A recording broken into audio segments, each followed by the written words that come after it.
میں سہاگرات کے بارے میں بالکل بھی نہیں جانتی تھی کیونکہ میں چھوٹی عمر کی تھی، لیکن 35 سالہ مرد سے میرا نکاح ہوا تھا۔ میں کیسے اسے برداشت کر پاتی؟ میں کیسے اس کے جذباتوں کو ٹھنڈا کر پاتی؟ یہ تو مجھ سے بڑا تھا۔ میں جب اس کے قریب پاتی میرے ہاتھ پیر کانپنے لگتے۔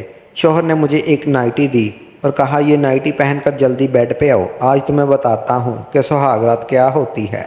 اس کی باتیں سن کر میں خوف سے کانپ رہی تھی۔ میں یہ نائٹی نہیں پہن سکتی تھی، مجھے شرم آتی ہے۔ ابھی مجھے یہ سب نہیں کرنا، مجھے ڈر لگ رہا ہے۔ تمہیں ڈرنے کی کیا ضرورت ہے میری جان؟ شادی کے بعد یہ سب ہوتا ہی ہے، اور میں تمہیں اچھی طرح سے سمجھا دیتا ہوں۔ پلیز مجھے یہ سب نہیں کرنا، اور میں ہرگز بھی یہ نائٹی نہیں پہن سکتی۔ چلو میں ہی تمہیں یہ نائٹی پہنا دیتا ہوں، تمہارا شوہر ہوں، مجھ سے کیسا شرمانا۔ یہ کہہ کر میرے قریب آیا اور میرے وجود سے کپڑا ہٹایا تو ایک دم سے اس نے میرے سنہری زری سے سجی چمکدار دوپٹہ میرے سر پر جھکا تھا۔ میری آنکھوں میں وہ خوشی نہ تھی جو دلہنوں کے مقدر میں لکھی جاتی ہے۔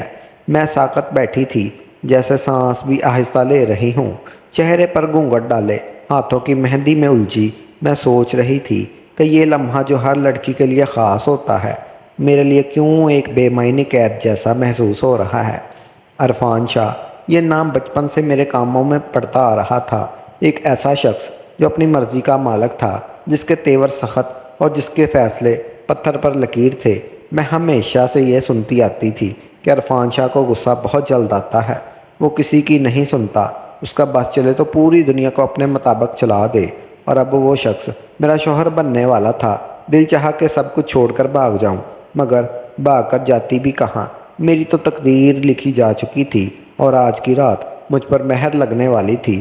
حویلی میں ایک محفل جمی تھی، بڑے بوڑھے بچے سب خوشی سے بیٹھے ہوئے تھے۔ عرفان بھی ایک کرسی پر بیٹھا ہوا تھا جو کسی بادشاہ کی طرح لگ رہا تھا۔ عرفان کی آنکھوں میں جیت کا غرور اور لبوں پر ایک مطمئن مسکراہٹ تھی۔ اس کی خوشی کا کوئی ٹھکانہ نہیں تھا۔ اس کے دوست نے چھیڑ تو وہ ہلکا سا ہنسا۔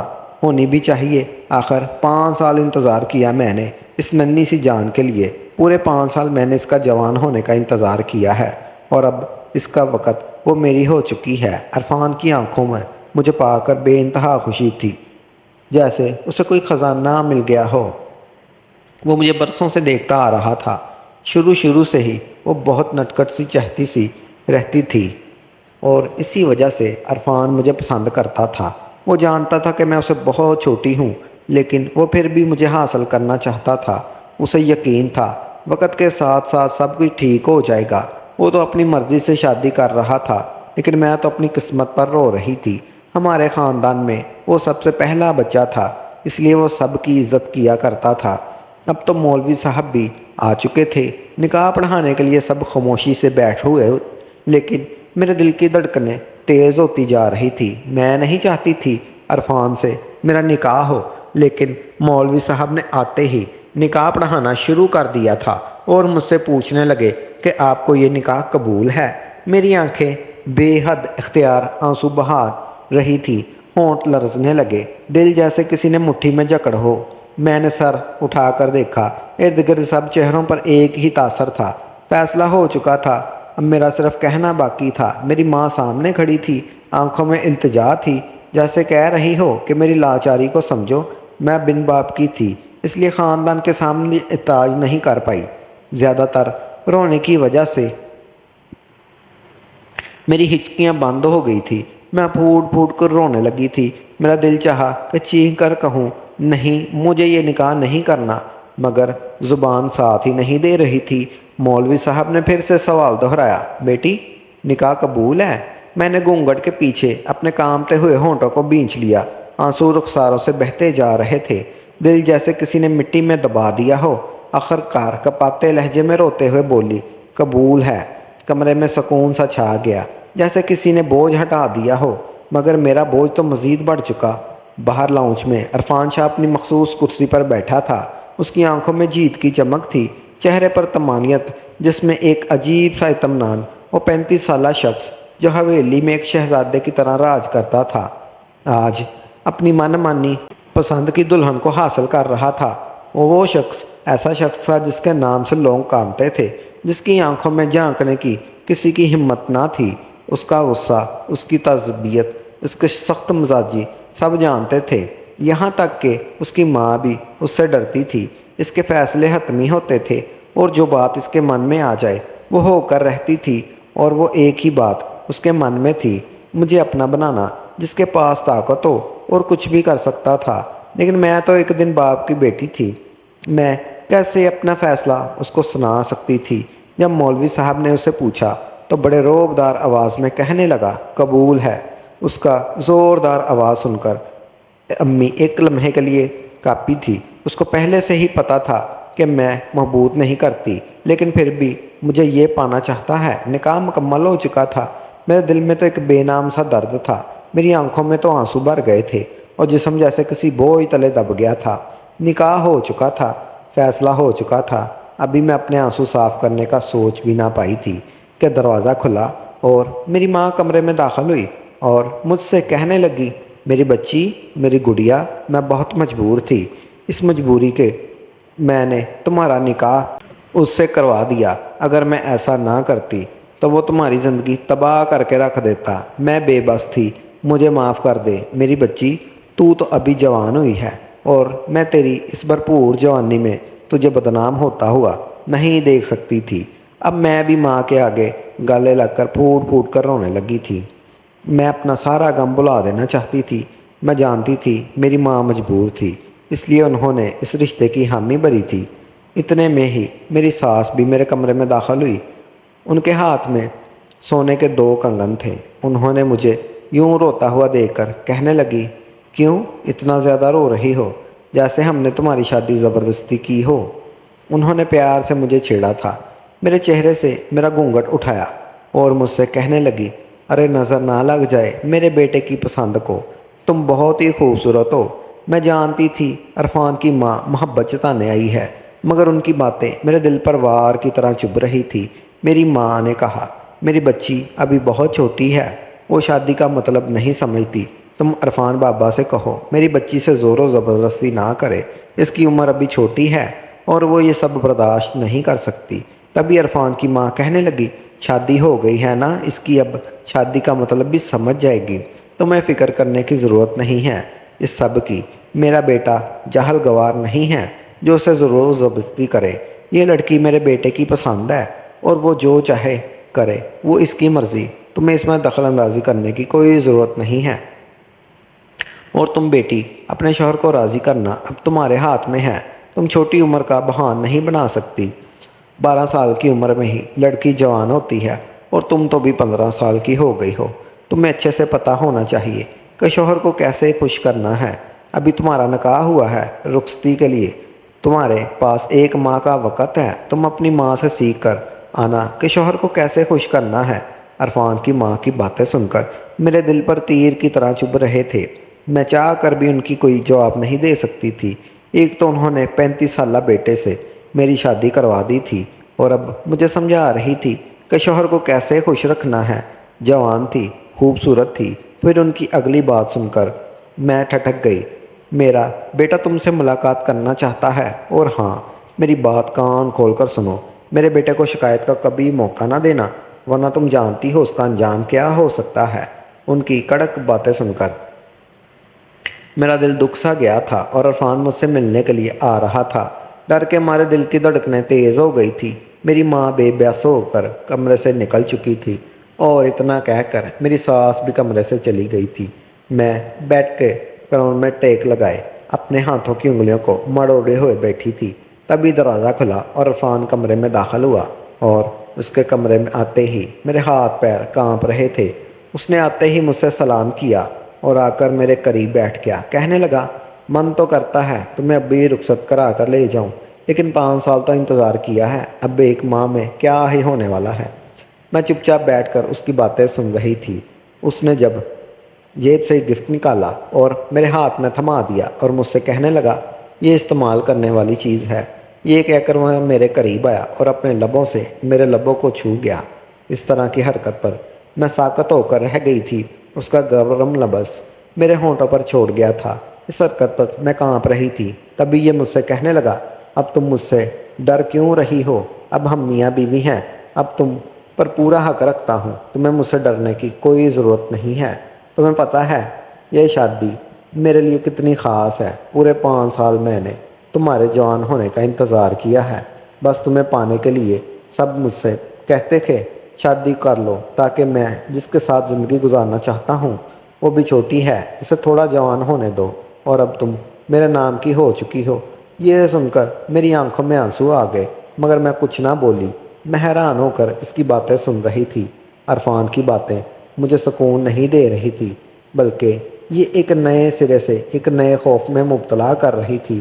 وہ مزیدار بڑا تم ہمیشہ یاد رکھنا، تم میرے لیے بہت اہم ہو، جلد تمہیں اپنے گھر کی ملکہ بناؤں گا۔ اس کے لہجے میں یہ عجیب سا ظالم تھا۔ اب تمہیں آہستہ آہستہ سب سمجھ آ جائے گا۔ میرا دل چاہا کہ میں اسے چیخ کر کہوں میں سب کے لیے تیار نہیں ہوں، اور یہ بھی کہنا چاہتی تھی کہ یہ شادی میری مرضی کے خلاف ہوئی ہے، مگر اس کے آگے میری زبان کھل نہیں رہی تھی۔ میں اس کے سامنے آنکھیں اٹھانے کی جرات بھی نہیں کر سکتی تھی۔ اب میں خاموش ہو گئی۔ عرفان نے ایک لمحے کے لیے میری خاموشی کو دیکھا، پھر وہ اچانک آگے بڑھا۔ میں اسے پیچھے ہٹنا چاہا، مگر عرفان کی گرفت بہت مضبوط تھی۔ اس نے جھک کر پھر سے میرے ماتھے پر گہرا بوسہ دیا۔ میری تو سانس جیسے پھر سے رک گئی، دل جیسے کانوں میں گونجنے لگا۔ میری حیرت کے مارے آنکھیں پھیل گئی تھی، میرا جسم جیسے پتھر کا ہو گیا۔ عرفان آہستہ سے مسکرا کر پیچھے ہٹ گیا تھا۔ ابھی کے لیے اتنا کافی ہے، وہ شرارت سے بولا۔ دروازے کی طرف بڑھا۔ جلد ملاقات ہوگی دلہن صاحبہ، اپنا خیال رکھنا۔ میں تو یہی ساکت ہو کر بیٹھے رہ گئی تھی، ہاتھ میں اس کا دیا ہوا گفٹ باکس اور ماتھے پر اس کے لمس اور لبوں کی چھونا، اور دل میں بے شمار سوالات۔ میں کیسے اس سے بچ پاؤں گی؟ اسے سمجھ کیوں نہیں رہا میں سب کے لیے تیار نہیں۔ اب میں بس اپنے مائکے والوں سے 1 مہینے کی مہمان تھی۔ اگلے مہینے 4 تاریخ کو میری رخصتی تھی۔ یہی سوچ کر میرا دل گھبرا رہا تھا۔ یہ شادی میری مرضی کے خلاف ہو گئی تھی۔ میں کیسے اس کی انسان کے ساتھ زندگی گزار سکتی تھی؟ یہ سوچ کر میرے ہاتھ پیر ٹھنڈے پڑ رہے تھے۔ میں کمرے میں ہی موجود تھی، کیونکہ عرفان نے سب کو کہہ دیا تھا اگر دلہن سے ملنا چاہتے ہو تو کمرے میں ہی جا کر ملاقات کریں۔ اس لیے میں اندر ہی تھی۔ سبھی مہمان مجھ سے مل کر جا چکے تھے۔ اب رات کے سائے مزید گہرے ہو چکے تھے۔ کمرے میں خاموشی تھی۔ باہر پورے گھر سے مہمان جا چکے تھے۔ میں پلنگ پر گمسم بیٹھی ہوئی تھی۔ میں اپنے کپڑے تبدیل کر لیے تھے۔ میرا ذہن کسی دلدل میں دھس چکا تھا۔ پھر مجھے یاد آیا عرفان نے مجھے یہ گفٹ دیا تھا۔ میں وہ باکس اٹھا کر کھولنے لگی۔ اندر دیکھا تو ایک موبائل تھا جس پر عرفان کا نمبر سے کئی سارے میسج آئے اور مس کال سے، جسے دیکھ کر میں گھبرا گئی تھی۔ اب کیا کیا جائے؟ مجھے اس فون پر بات کرنی ہوگی۔ ادھر عرفان ہانیہ کے کال اور میسج کا انتظار کر رہا تھا، جو ہانیہ نے عرفان سے بات کرنے کی زحمت بھی نہیں کی تھی۔ عرفان کو بہت بیزار ہو رہا تھا۔ موبائل دینے کے باوجود بھی ہانیہ نے کال نہیں کی تھی۔ عرفان اب بیٹھے بیٹھے یہی سوچ رہا تھا، کاش ہانیہ اپنے ساتھ آج ہی رخصت کر کے لے آتا تو اسے شادی کے حوالے سے کچھ سیکھنے کے لیے 1 مہینے کا وقت دیا جاتا۔ لیکن ہانیہ تو اس وقت بھی وہ شادی کے حوالے سے بہت ڈری سہمی تھی۔ پھر عرفان نے ہانیہ کو ایک میسج کیا۔ اس کی دل کی ساری باتیں اس ایک میسج میں لکھی تھی، لیکن ہانیہ نے اس کا میسج پڑھنے کے لیے بھی زحمت نہیں کی تھی۔ اب عرفان کو بہت غصہ آ رہا تھا کہ ہانیہ کی اتنی ہمت کہ وہ میری کسی بات کا جواب نہ دے۔ پھر وہ غصے میں آ کر میری ماں کو فون کیا۔ پتہ نہیں ماں سے عرفان نے کیا کہہ دیا تھا۔ ماں فوراً میرے کمرے میں آئی اور کہنے لگی تم نے عرفان سے بات کیوں نہیں کی؟ اب وہ بہت غصے میں ہے اور آج ہی تمہیں رخصت کر کے لے جانا چاہتا ہے۔ میں ماں کی باتیں سن کر کانپ رہی تھی۔ ماں آپ نے اسے منع کیوں نہیں کیا؟ کیا میں ابھی اس شادی کی رات کے لیے تیار نہیں ہوں؟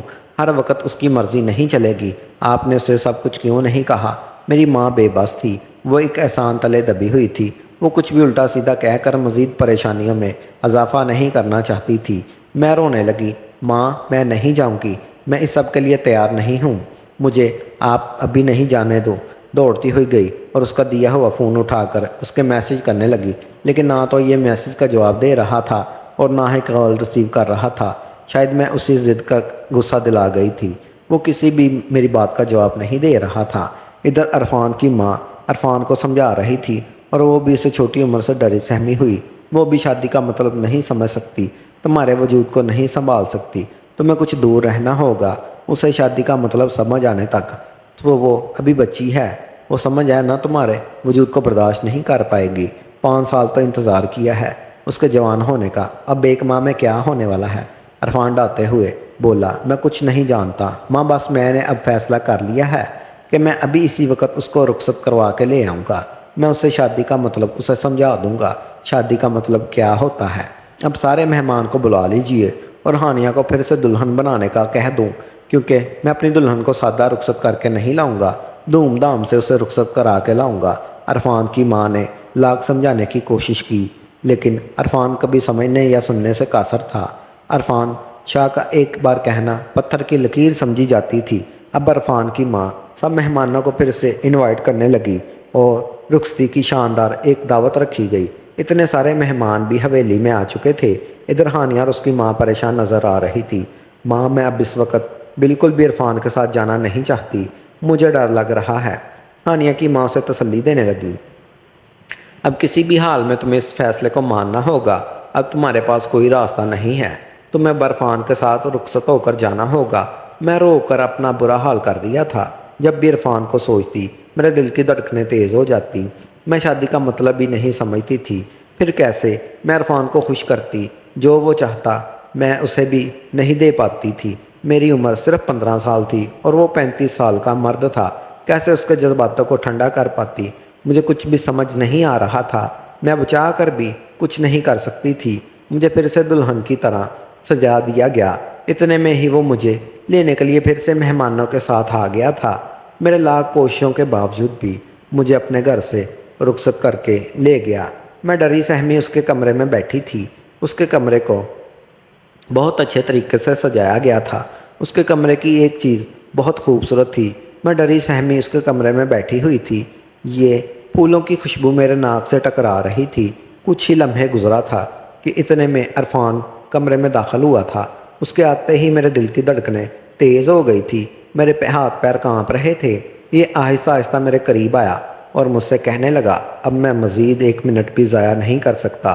5 سال انتظار کیا ہے تم اسے کمرے میں پانے کے لیے، اور تم ہو کہ الٹا مجھے ہی نخرے دکھا رہی ہو۔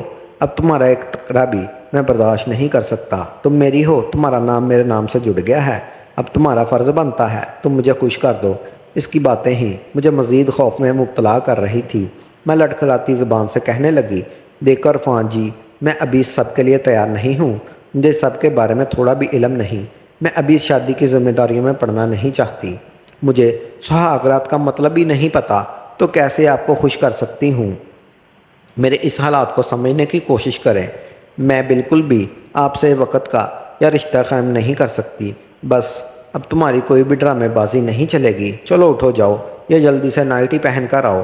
میں 1 منٹ بھی تمہارے فضول باتوں سے وقت برباد نہیں کرنا چاہتا۔ جاؤ جلدی سے چینج کر کے آؤ۔ اب کی بار میں رونے لگی اس نائٹی کو دیکھ کر، میرے ہاتھ پیر کانپ رہے تھے۔ چلو اٹھو، شاباش، جلدی سے اٹھو اور یہ نائٹی پہن کر آ جاؤ۔ آج تمہیں سخت سزا دوں گا۔ تمہاری اتنی جرت کہ میرے اتنے میسج کال کرنے کے باوجود بھی تم نے میرا ایک میسج یا کال کا جواب نہیں دیا۔ تو اس کی باتیں سن کر کانپ رہی تھی۔ پلیز مجھے یہ نہیں پہننا، مجھے شرم آتی ہے۔ یہ نہیں پہن سکتی، کوئی بات نہیں، میں پہنا دوں۔ شوہر ہوں تمہارا، مانا اس سے پہلے کہ وہ مجھے ہر پردے سے آزاد کرتا۔ میں تو بے ہوش ہو گئی تھی۔ جب مجھے ہوش آیا تو اپنی ساس کے کمرے میں تھی۔ دھیرے دھیرے میں نے آنکھیں کھولی، میری ساس میرے پاس موجود تھی۔ میری ساس کہنے لگی، تمہیں گھبرانے یا ڈرنے کی کوئی ضرورت نہیں ہے۔ اب سے جب تک تم نہ چاہتی عرفان تمہارے قریب بھی نہیں آئے گا، اور جب تک تم میرے کمرے میں رہ سکتی ہو۔ ساس کی یہ بات سن کر میں پرسکون ہو گئی تھی۔ اب میں عرفان کو اس رات کے بعد میں نے عرفان کو اس حویلی میں نہیں دیکھا تھا۔ شاید عرفان اب سمجھ چکا تھا کہ مجھے شادی کی راتوں سے بہت ڈر لگتا ہے، اس لیے شاید وہ مجھ سے دور ہو گیا تھا۔ لیکن میں ابھی کیا کرتی، چھوٹی عمر تھی، اس لیے ان باتوں سے میں کافی زیادہ ڈر گئی تھی۔ اس لیے کئی طرح دن گزر گئے اور 2 ماہ ہو گئے تھے، لیکن عرفان کا کوئی اتا پتہ نہیں تھا۔ میں پریشان سی ہو گئی تھی۔ اب میرے دل میں بھی عرفان کے لیے تھوڑی سی فیلنگز پیدا ہو رہی تھی۔ مجھے بھی اب پتہ چل رہا تھا کہ شوہر کے بنا زندگی ادھوری ہے، اور اتنا چاہنے والے شوہر کو میں کھونا نہیں چاہتی تھی۔ میں مانتی ہوں مجھے شادی کی باتوں سے ڈر لگتا تھا، لیکن اب مجھے ہمت آ چکی تھی۔ اب میں عرفان سے ملنا چاہتی تھی، اس سے بات کرنا چاہتی تھی، اس سے اپنے حق دینا چاہتی تھی، لیکن عرفان کا کوئی اتا پتہ نہیں تھا۔ میں اپنے ساس سے بھی یہ بہت پوچھنا چاہتی تھی، کیونکہ مجھے یہ باتیں کرنے میں بہت شرم آتی تھی۔ چھپتے چھپاتے میں نے اپنے ساس کو موبائل اٹھا کر عرفان کو کال ملانے لگی۔ تو آگے سے اس کی آواز سن کر میں خاموش ہو گئی تھی۔ میرے گلے سے آواز ہی نہیں نکل رہی تھی۔ گھبراتے ہوئے میں نے فون بند کر دیا اور اپنی ساس سے بات کرنا چاہتی تھی اور ان سے کہنا چاہتی تھی کہ عرفان سے پورا حق سے ملنا چاہتی ہوں۔ جب یہ بات میں نے اپنی ساس سے کہی تو وہ بہت خوش ہو گئی اور عرفان کو کال کرنے لگی۔ جب میری ساس نے یہ بات کہی تو عرفان بھی شاید خوش ہو گیا تھا۔ اب میں پورے حق سے اس کے کمرے میں عرفان کا انتظار کرتے ہوئے بیٹھی ہوئی تھی۔ رات کے 12 بج رہے تھے۔ عرفان کمرے میں داخل ہوا اور پورے 2 ماہ بعد دیکھ رہی تھی۔ اس کی آنکھوں میں ایک چمک تھی۔ میں نے پہلے سے سلام کیا اور یہ مسکرا کر جواب دیا تھا اور پھر میں نے اسے پورے حق سے اس کی ہو گئی تھی۔ اتنے سالوں کی خواہشوں کو آج پورے حق سے لے رہا تھا۔ میں بھی اسے اپنا آپ سونپ چکی تھی۔ اب وہ پورے حق کے ساتھ اس نے اپنا حق وصول کیا تھا۔ اب میں بھی دل کو خوف ہٹا کر عرفان کی ہو چکی تھی۔ 5 سال کی محبت اس کی آج رنگ لائی تھی۔ محبت کرنے والے انسان خوش قسمت والوں کو ملتے ہیں، اس لیے انہیں کھونا نہیں چاہیے۔ میں بھی عرفان کو پا کر بہت خوش تھی۔